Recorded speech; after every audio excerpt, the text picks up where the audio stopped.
வணக்கம். இன்னைக்கு நாம ஒரு ரொம்பவே ஸ்பெஷலான, ரொம்ப எமோஷனலான ஒரு 3D சினிமாட்டிக் உலகத்துக்குள்ள போக போறோம். இதோட பேரு எதிர் வீட்டு ஜன்னல். ஒரு வார்த்தை கூட பேசாம வெறும் பார்வைகளாலேயே ஒரு காதல் உருவாக முடியுமா?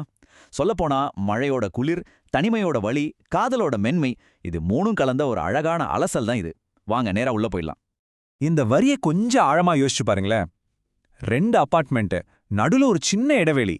ஆனா ஒரு வார்த்தை கூட பேசாம ஒரு பெரிய கனெக்ஷன் எப்படி உருவாக முடியும்?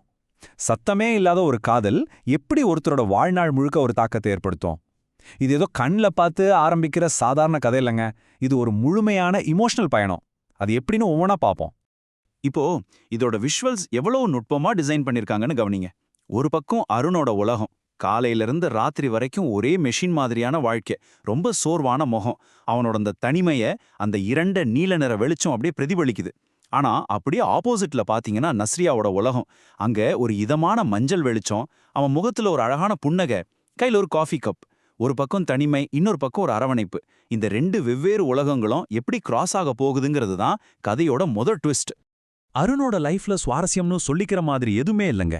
ஆனா அந்த போர் அடிக்கிற வாழ்க்கைய மாத்துனது அந்த எதிர் வீட்டு 2வது மாடி ஜன்னல்ல கரெக்டா ராத்திரி 11 மணிக்கு எரியற அந்த ஒரு சின்ன வெளிச்சம்தான்.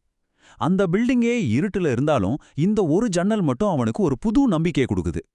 அந்த ஜன்னல் திற மெதுவா விலகும்போது தான் அருண் நஸ்ரியாவை முதலா பார்க்கறான். நிஜமா சொல்றேன், அவளோட அந்த ஒரு சின்ன ஸ்மைல் அருணோட அந்த நாள் முழுக்க இருந்த அத்தனை ஸ்ட்ரெஸ்ஸையும் அப்படியே காணாம போக வச்சிருது.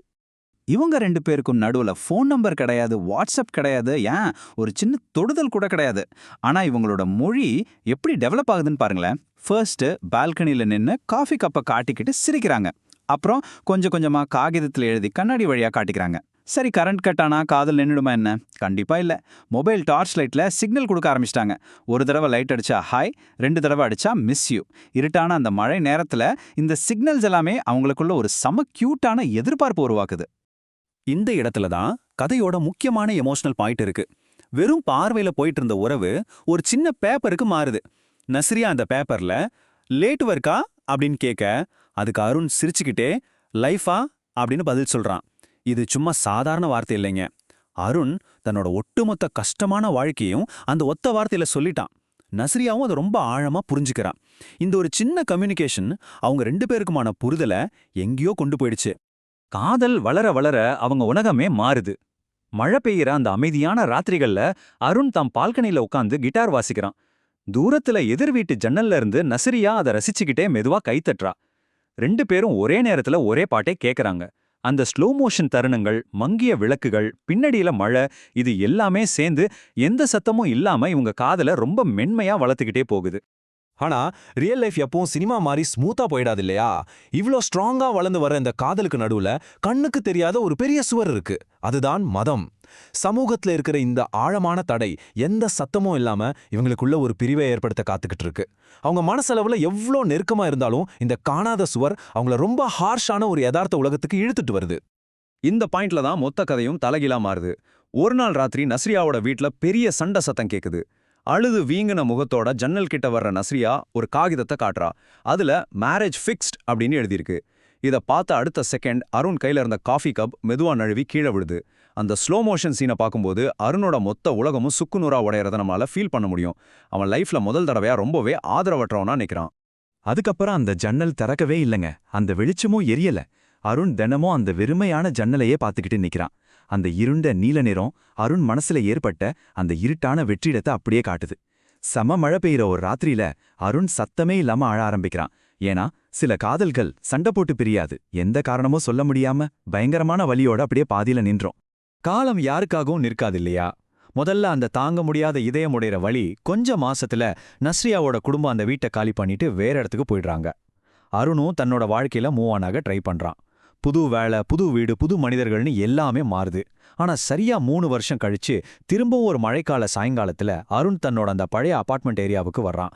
மனசுக்குள்ள சொல்ல முடியாத ஏதோ ஒரு பழைய நினைவோட ஏக்கம். அருண் தம் பைக்கை அங்க நிறுத்துறான். அப்போ சுத்தமா எதிர்பார்க்காத ஒரு விஷயம் நடக்குது. இத்தனை வருஷமா இருட்டா கடந்த அந்த எதிர் வீட்டு ஜன்னல்ல திடீர்னு அந்த பழைய வெளிச்சம் எரியுது. அருண் அப்படியே ஷாக் ஆகி உறைஞ்சு போய் நிக்கிறான். மெதுவா அந்த ஜன்னலோட திரை விலகுது. காலம் எவ்வளோ பெரிய விஷயங்களை மாத்திருக்குன்னு இங்க தான் நமக்கு புரியுது. சரியா 3 வருஷத்துக்கு முன்னாடி அதே ஜன்னல்ல நஸ்ரியா கையில ஒரு காஃபி கப்போட தனியா நின்னுகிட்டு இருந்தா. ஆனா இன்னைக்கு அதே கண்கள், அதே புன்னகை. ஆனா அவ கையில இப்போ ஒரு சின்ன குழந்தை.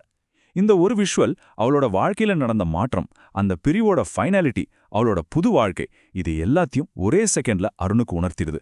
அதை பார்த்ததும் அருணோட கண்ணுல அப்படியே கண்ணீர் கட்டிக்குது. இத்தனை வருஷத்துல அவங்க 2 பேரும் ஒரு வார்த்தை கூட பேசிக்கிட்டதே இல்ல. ஆனா இன்னைக்கு நஸ்ரியா ஜன்னலை திறந்து தடவையா பேசுறா.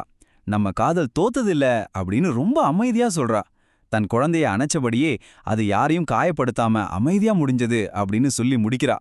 நிஜமா சொல்றேன், இந்த வார்த்தைகளை கேட்டதும் அருணோட முகத்துல கண்ணீரோட சேர்ந்த ஒரு அழகான புன்னகை வருது. அவங்களுக்குள்ள இருந்த அந்த மௌனமான காதலுக்கு இதை விட ஒரு மெச்சூர்டான அழகான முடிவு இருக்கவே முடியாதுங்க. ஓகே, இப்போ கதையை விட்டு கொஞ்சம் வெளியே வந்து இது ஏன் நமக்கு ரொம்ப முக்கியம்னு பார்ப்போம். நம்ம கல்ச்சர்ல பலரும் என்ன நினைக்கிறாங்கன்னா, காதல்னாலே அது கல்யாணத்துல தான் முடிஞ்சாகணும்னு.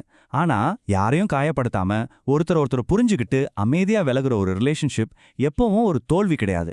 அதைத்தான் இந்த கதை நமக்கு ரொம்ப ஸ்ட்ராங்கா சொல்லுது. அந்த உறவுக்கு ஒரு மெச்சூர்டான க்ளோஷர் கிடைக்கும்போது அந்த வலி கூட பின்னாடி ஒரு அழகான நினைவா மாறிடுது. ஃபைனலா உங்ககிட்ட ஒரு கேள்வியோட இந்த அலசலை நான் முடிக்க விரும்புறேன். சில காதல்கள் நம்ம சேர்ந்து வாழ்றதுக்காக நம்ம வாழ்க்கையில வர்றதே கிடையாதா என்ன? லைஃப் லாங் நம்ம மனசுல ஒரு தூய்மையான, மறக்க முடியாத எமோஷனா இருக்கிறதுக்காக மட்டுமே சில உறவுகள் வந்துட்டு போகுதா? இந்த கதையும் இந்த கேள்வியும் கண்டிப்பா உங்க மனசுல ஒரு சின்ன தாக்கத்தை ஏற்படுத்தியிருக்கும்னு நம்புறேன். இதே மாதிரி ஒரு இன்னொரு அருமையான அலசலோட உங்களை சந்திக்கிறேன். நன்றி.